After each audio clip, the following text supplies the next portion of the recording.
Okay, ladies and gentlemen, today we are going to be discussing about the lottery. What happened to many people who won the lottery? The unfortunate circumstances that surrounded them, their family, their friends, and pretty much everybody around them, their whole community. And in many cases, it ended tragically.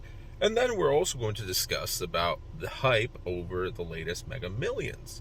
And I personally am against the lottery. I've only played a couple times in my life, and the first time ever, I believe, was in Mexico. Or no, that was actually going into a casino. The whole gambling and odds, I don't believe. But buying a lottery ticket just to dream, well, it's probably worth a couple bucks. So at this point, I thought, might as well, me and my partner will have some fun. Let's go to a gas station. So. Partner. I'll kill you. Partner? Okay, wife. My wife. She's also my partner. We are going to go and have some fun with a couple tickets. If they're $2 each, might as well. Let's go on the journey. Okay, so it looks like someone actually won. It wasn't us. We didn't win anything, which is fine. That's just part of the actual draw, part of the experience of the game. But you know what? Someone actually won one ticket, won in Des Plaines. One ticket won the $1 billion prize. Congratulations. And that was really close to where we bought it yesterday. That was, we were right next to Des Plaines, literally right next door, Arlington Heights. Just got out of Des Plaines and like the very border.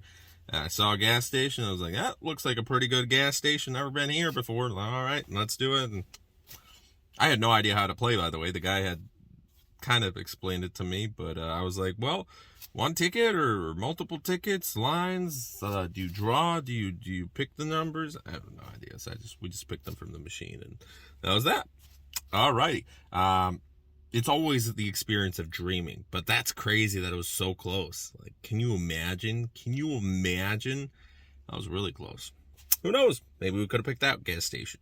Probably would have been a better feeling if it was a different state. This is like right next door. It's like, ugh. But anyways, so let's talk about the winners. And for this winner specifically, some tips and advice of what they should do immediately. Get a lawyer.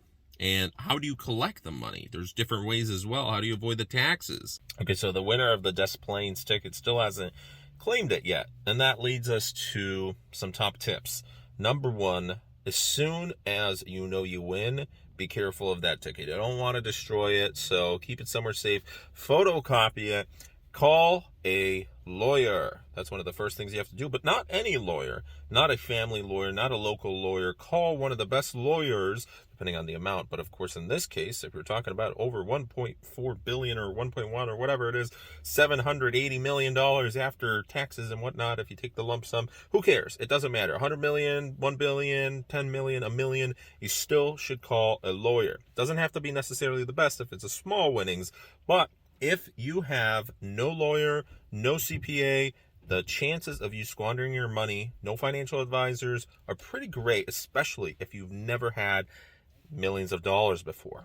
Even winners, lottery winners in the past who've been multimillionaires, and there's been a couple, have had their entire lives destroyed. And we're going to talk about that in just a little second. But you have to find a good lawyer, good CPA, nobody who can have some strings over you to pull. So nobody involved with your family, nobody that's recommended to you. And always, for these guys, make sure that they're being monitored. So the lawyer's being monitored, the CPA is being monitored. Of course, when you're talking about hundreds of millions of dollars, the best thing to do is to up your security on every single front. And that leads us to the next points. Why are all these lottery winners devastated? Well, not all of them, but a good amount of them who've never seen such huge amounts of money. 1 million, 10,000, maybe they've living in poverty their whole life. Some of these people are homeless. Some of these people just came out of jail, and suddenly they win it all and they squander it. Why? It's because mentally they're not prepared for it. And then the number one thing you can do is to just kickstart this all. If you're not mentally prepared, people are going to be hounding you if you reveal your identity. So when you pick up the lottery ticket, if you reveal your identity, then everybody in your community knows, hey, this guy's got money. I'm going to propose my idea, my next best idea, or hey, you need to donate to my charity or whatever. They're all coming out of the woodwork. So the best thing you can do is just stay silent, inform no one except the lottery officials, and again, a lawyer first thing, because you want to make sure that everything is net down. And then also with taxes, that's a huge thing. You want to make sure that everything's going to be placed in good funds. And one of the best things to do is index funds, mutual funds. If you have kids or family or whoever you want to donate, there's gift taxes you have to think about. Number one is maybe set up some trust funds and make sure that no matter what happens, nobody's going to get access to this money who doesn't deserve it. So maybe you want to move out of the country. Maybe you want to buy yourself a car. Maybe you want to go crazy. After you speak with a lawyer, CPA, all of that, then you can save a little bit for yourself, a tiny bit. If you're talking about $1 billion, I'm not saying 1% of that. I'm saying, whatever you need to, you wanted that Ford F-250 pickup truck, buy it, go on that vacation to Malibu or Bali or whatever, buy yourself that suit you've always wanted. But once the spending spree starts, you don't want to go too crazy because that's when it suddenly can all tumble down. Just treat yourself to what you've always wanted, get it out of your system, first day, first week, whatever, and then that's it. And then the rest you have to invest. Because if you don't invest it, you will absolutely destroy your life. And why do all of these people who've won mega millions suddenly had their entire lives destroyed? First of all, some of them have been, because of their money, targeted. And some of them have unfortunately died because of family members or community members finding out and them wanting to rob them or kidnap them or whatever, and things didn't end up going too well. So number one thing, probably don't reveal your identity. Don't tell anybody until you feel more comfortable, until you have security, until you have a team to back you up. And then if you have no financial literacy, spend as much time learning about personal finance as possible right now. This is the key to survival. This is the key to building an empire. This is the key to building even more generational wealth, because you can squander it all in less than a year. Some of these people have squandered it in weeks, some of them a decade. It doesn't matter if you go 1 year, 20 years. Eventually, if you squander it, no, you have to double, triple, quadruple, 10x this money. And it's certainly possible, because even if you win $1 billion, you've got people like Jeff Bezos and Mark Zuckerberg, and oh no, but they're rich. Well, you have money now. You can invest. You can become that level of wealthy. You honestly can. You take $1 billion and create 100 billion, 50 billion, 20 billion, whatever. It doesn't matter. You need more money because there will always be a need for more money. You're able to give more to charity. You're able to cure cancer, whatever. You need to focus on making money right now. And then you can donate. Okay, so when we talk about large jackpot winners, people who are facing many, many millions, multi-millions of dollars in chance, obviously they've won a chance of a lifetime. However, they also face double-digit multiples of probability versus the general population to be the victim of many, many horrific things. One of them is kidnapping, ironically bankruptcy, anything to do really with ending up deceased, something close to 20 times more likely. And part of that, when we go to the next category, triple-digit multiples of probability versus the general population.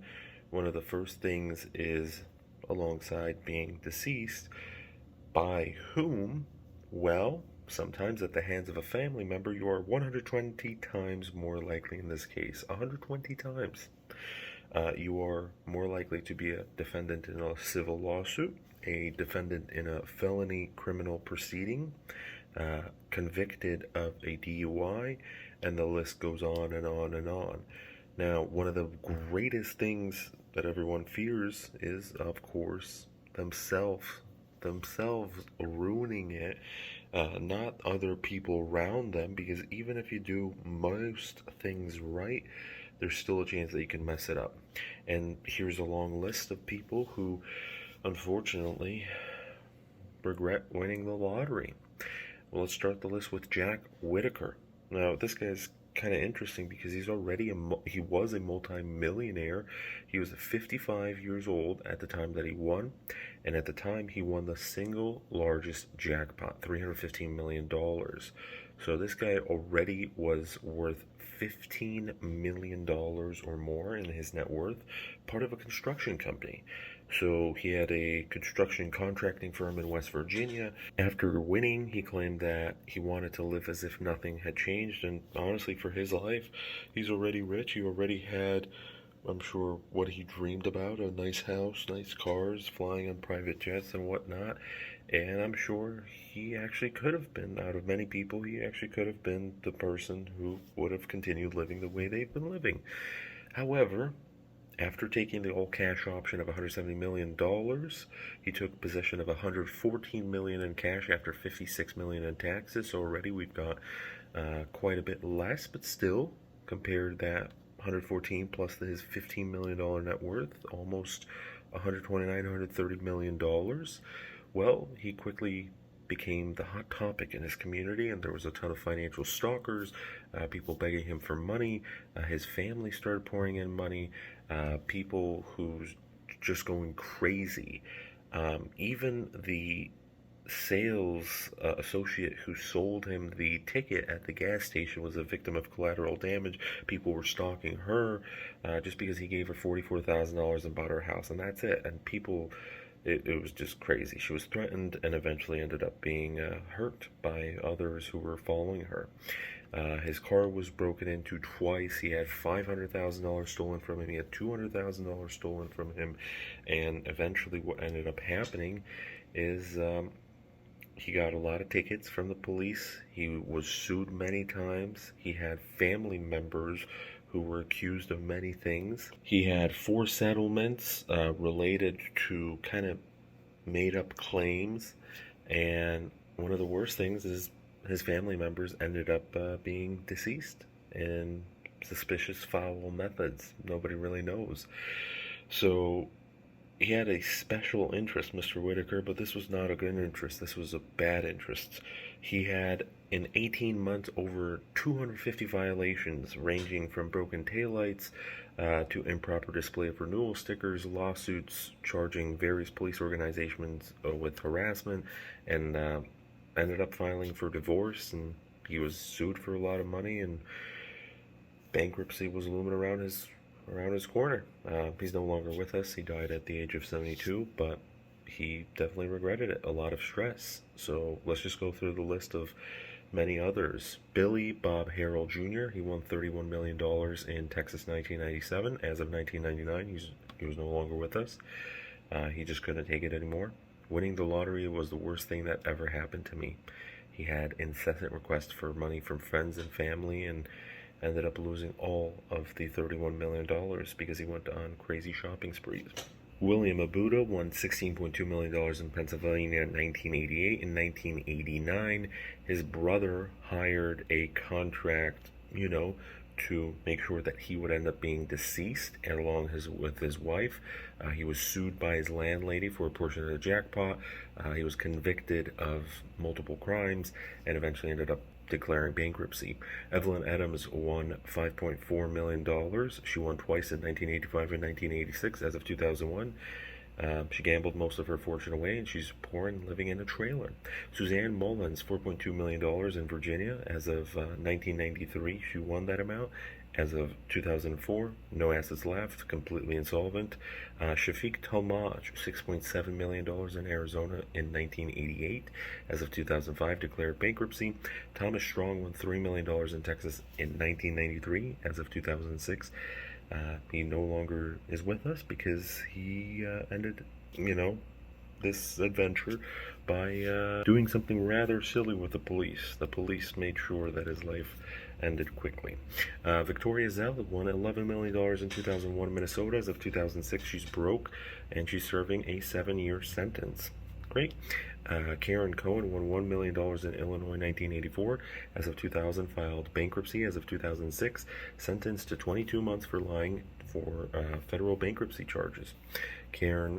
Jeffrey Dampler, also $20 million in Illinois in 1996. Jeffrey was kidnapped by his own family, his sister-in-law, and ended up, unfortunately, becoming deceased. Ed Gilding, $8.8 million. In 1993, as of 2003, he's deceased, and his wife is saddled with all his debts. He squandered all his cash in Vegas. Willie Hurt, $3.1 million in Michigan in 1989. As of 1991, divorced, broke, and indicted for serious charges and serving prison time. Michael Klingebell, $2 million as of 1998, sued by his own mother, claiming he failed to share the jackpot with her.